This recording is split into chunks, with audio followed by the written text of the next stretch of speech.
In this video, I am going to run a giant artificial intelligence, one with 30 billion numbers inside it, on an ordinary laptop with a tiny 8GB graphics card.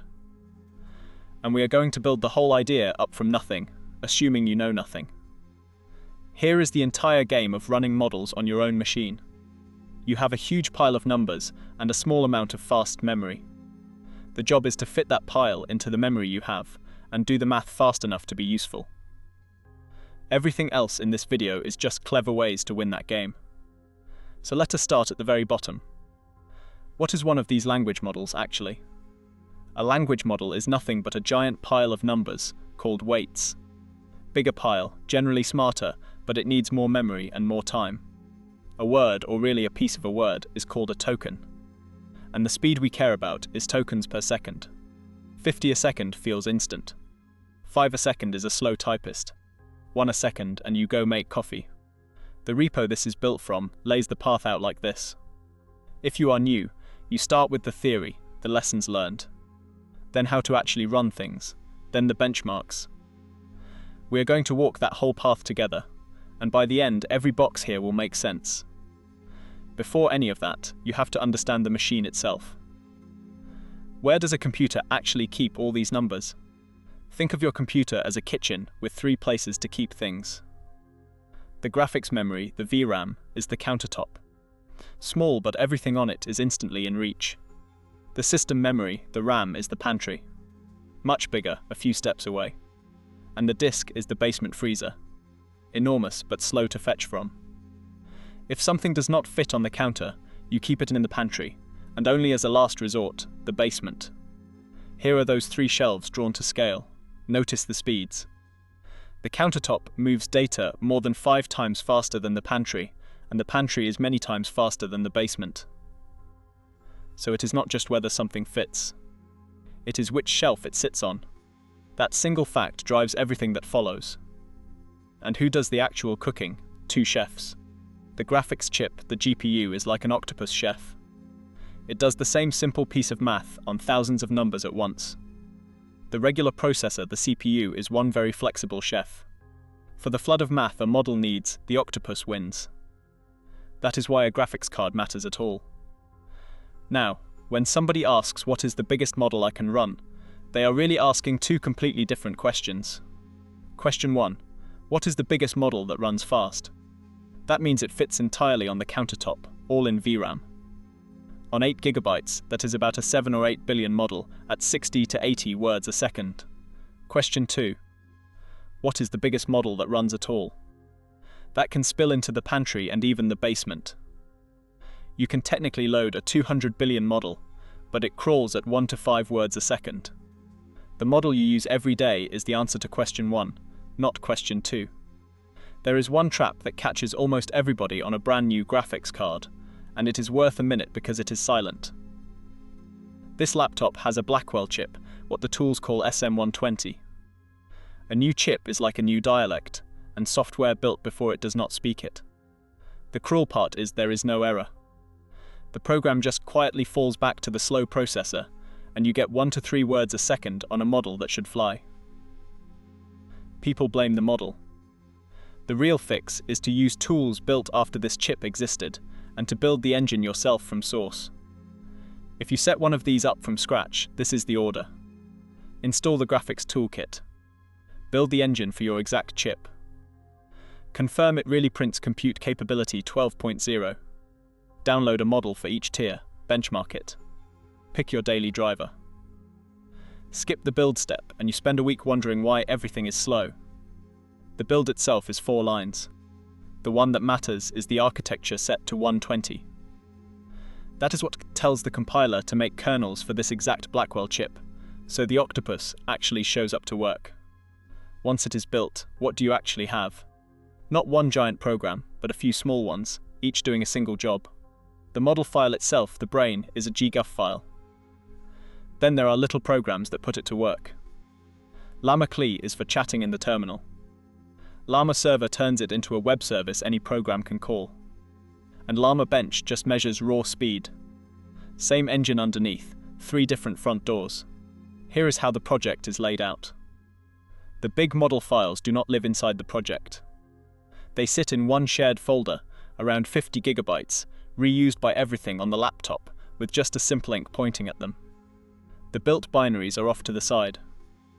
Keep the heavy things in one place and nothing gets duplicated. Now the first real trick for fitting a big pile into small memory. We make each number smaller. Out of the box, every weight is stored in 16 bits, about 2 bytes.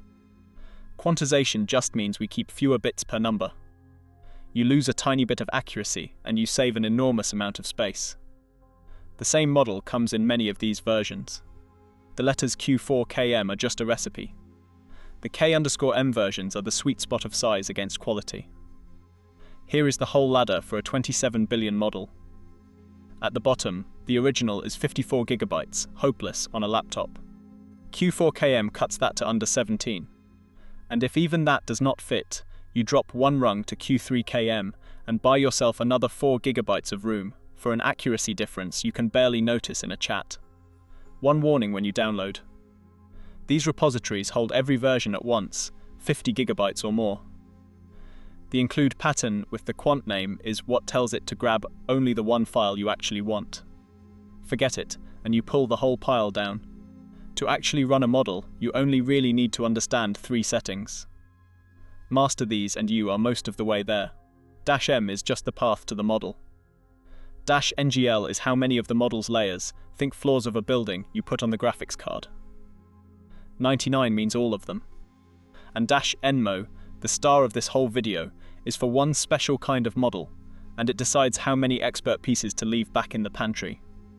There is also -C, which sets how much conversation it remembers. Put it together, and this is a full chat session. Point it at the model, all layers on the graphics card, and 8,000 token memory. It even tells you the speed as it goes. One thing, that LD library path equals dot is just so it can find its own helper files. Forget it, and you get a confusing missing file error. Now we reach the heart of the whole video. The single idea that lets a 30 billion model run on this little card. An older style model is called dense. For every single word it produces, it uses every one of its numbers. A 30 billion dense model touches all 30 billion every token. That is thorough, but is a lot of work to drag through memory for each word. A mixture of experts model MOE is split into many small experts. For each word, a tiny router picks just a few of them and lets the rest sleep. So a 30 billion model, where only 3 billion are active per word, costs you 30 billion to store. Everyone is in the building, but only 3 billion of work to run. 30 billion class knowledge at 3 billion speed. Here it is in one picture. On the left, the dense model, one big block, all of it used. On the right, the mixture of experts. The router on top glances at the word and lights up just 2 of the 8 experts, then merges their answer. Same idea at a bigger scale inside real models. This is the reason a model from this year feels different from one 2 years ago. To use that, we need to peek one level deeper, inside a single layer of the model. Because not all of it is equally busy. Each layer has 2 parts. A small part called attention, which decides what to pay attention to. And a big part, the feed forward, which in these new models is that pile of experts. The attention is only about 1/10 of the model, and it is hot every single token. The experts are nearly 90% of the model, and most of them are cold most of the time. That asymmetry is the opening we exploit. And this is the trick drawn out. Every layer's attention stays on the fast graphics card, in green. But the cold experts of the early layers get pushed back to system memory, in yellow. So you keep the always busy part on the counter, and park the rarely used part in the pantry. That is the whole meaning of -ncmoe 31. 31 layers worth of experts move to RAM. There is a subtle point here that trips people up. Moving a weight to system memory does not just change where it sits. When an expert lives in the pantry, the regular processor is the one that computes it. So on every word, both chefs are working. The graphics card runs all the attention plus the experts kept, and the processor runs the experts in RAM, using its own wide math instructions across 20 threads. A tiny result, a few kilobytes, hops between them over the bus. The belief that the processor just holds memory is simply wrong. Both boxes here are working at the same time, The graphics card computes its tensors with its kernels. The processor computes the offloaded expert layers with its own math units. The little vector bouncing between them is the hidden state, a few kilobytes, not the weights. The weights never cross. That is why most of the model can sit in slow memory, and you still do not pay slow memory speed for it. Which raises the obvious question. If most of the model is in slower memory, why does it not crawl? Here is the surprise. Producing each word is not limited by how fast the chips can multiply. It is limited by how fast they can read the weights out of memory. The math is trivial. The chip mostly sits there waiting for numbers to arrive. So the real formula is simple. Time per word is roughly the bytes you must read, divided by the speed of the memory they live in. So how do you find the best setting for a given model? You do not guess. You sweep, and there is a simple rule. Start safe, with everything possible in system memory. It always loads. Then move experts onto the graphics card one step at a time, watching the speed climb until it runs out of memory. Then back off by exactly one. That last setting that still loads is your sweet spot. Not the lowest one that fits, because memory for the conversation crowds in too. Watch it happen. At 48, everything in the pantry, 39 words a second. As we move experts onto the card, 36, 33, 32, the speed climbs. At 31, we hit 53.8. Push one more to 30, and it runs out of memory. So 31 is the answer for this model. And you can boil the whole tuning game down to this one flowchart. Is it a mixture of experts model? Does it fit entirely in graphics memory? From those two questions, you fall into one of three recipes. All layers on the card, or search the layer count for a dense model, or the expert offload we just did. 3 paths, that is it. Now a result that genuinely surprised me, and it kills a myth. The total size of a model tells you almost nothing about its speed. 3 things actually set the speed. 1. How many numbers are active per word? 2, and this is the big one, what fraction of that hot path you got onto the fast card? 3. How much fixed memory the vocabulary and the conversation steal, leaving less room for experts. A model with a giant vocabulary, like Gemma's 260,000 words, loses a whole gigabyte before you even start. Drawn out, the 3 levers all feed into one number, decode speed, and lever 3 quietly feeds into lever 2 by stealing the room. Keep these 3 in your head and model speed stop being mysterious. Look at these 3. All of them activate about 3 or 4 billion per word, yet they run at 54, 38, and 29. The difference is almost entirely that third column, how much of the hot path made it onto the fast card. And here is the kicker. The smallest model on disk, the Gemma one, is the slowest of the 3. We have been talking about the weights, which never change. But there is a second pile of memory that grows as you talk. As the model reads your conversation, it stores a little summary of every token in something called the KV cache. The longer the chat, the bigger it gets. At a short prompt, it is half a gigabyte. But stretch the context to 250,000 tokens, and that cache balloons to around 16 gigabytes, larger than the model itself. Now your memory problem is the conversation, not the weights. Side by side, the problem is obvious. In a short chat, the weights dominate and the cache is a sliver. In a very long context, the weights are unchanged, but the cache swells until it dwarfs them. So the fix for long conversations is a different fix from the one for big models. And there is a clever fix from Google DeepMind called TurboQuant.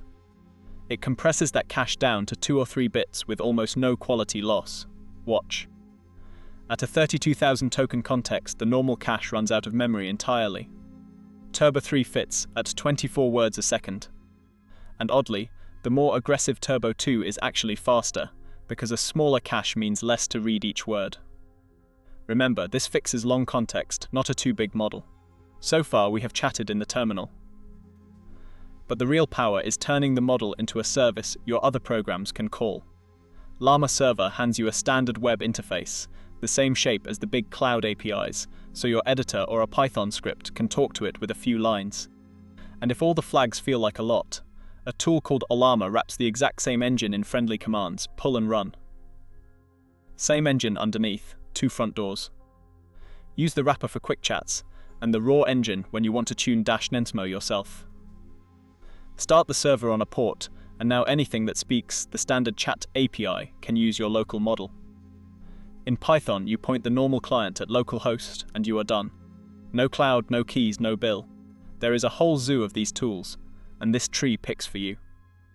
The key fork is whether your model fits entirely in graphics memory. The fast server tools, like VLM, assume it does, so they are no help when an 8 GB card meets a 30 billion model. That fork is exactly why we are on Llama CPP. It splits across the processor and the card.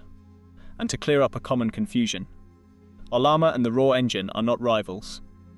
Llama runs this very engine under the hood. They are 2 interfaces to the same machine. Knowing that, you reach for whichever one fits the moment. One last frontier. This laptop has more than just the one graphics card. There is built-in graphics and a dedicated AI chip, both sitting idle. There is the built-in graphics, the iGPU, which can run models but shares the slow system memory, so it never beats the real card on raw speed. It is useful for running something on the side while the big card is busy, or to save battery. And there is the neural chip, the NPU, which is wildly efficient. It runs a small model at over 90 words a second, while barely sipping 10 extra watts. The catch, it speaks a different file format, not these GGUF files.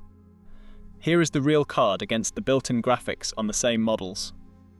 The real card wins every time, between 1.5 and 4 times faster, because its memory is simply faster. The built-in chip is not useless though. It is a second worker you can hand a job to while the main card is busy. And that is the opportunity in one picture. Today, by default, only the main graphics card and the processor are working. The built-in graphics and the neural chip sit idle. The future is the right-hand side. 3 accelerators going at once. The silicon is already in the laptop. The software to use it all together is the part still catching up. So here is the whole thing in one breath. A model is a pile of weights. We shrink each number with quantization. We pick a mixture of experts model so only a few billion fire per word. We keep the always hot part on the fast card and park the cold experts in system memory with ncmoe. And because making words is really a memory race, reading only the small active part means the speed barely drops. That is how 30 billion fits on 8. And the recipe to do it yourself is just this. Build the engine for your chip. Download one quantized file. Then sweep the expert flag down until it runs out of memory and back off by 1. For this 30 billion model on this 8 GB card that landed on 31. And the payoff, measured on this exact laptop. The 8 billion model that fits on the card, 64 words a second. The 30 billion mixture of experts, 53.8. The 35 billion one, 38. Every one of them faster than you can read, same hardware. Architecture and fit beat raw size. One last look at the numbers that prove it. Notice the dense 27 billion model down at under 8 words a second, slower than the 30 billion experts model above it. Bigger is not slower and smaller is not faster. Fit is everything. And here is the whole board, every model, its setting, and its speed on the 1/8 GB laptop. This is the table to keep. It is the proof that the architecture and the fit, not the headline parameter count, decide what you can actually run. If this helped the whole picture click into place, subscribe, and I will see you in the next one. This has been CodeZen.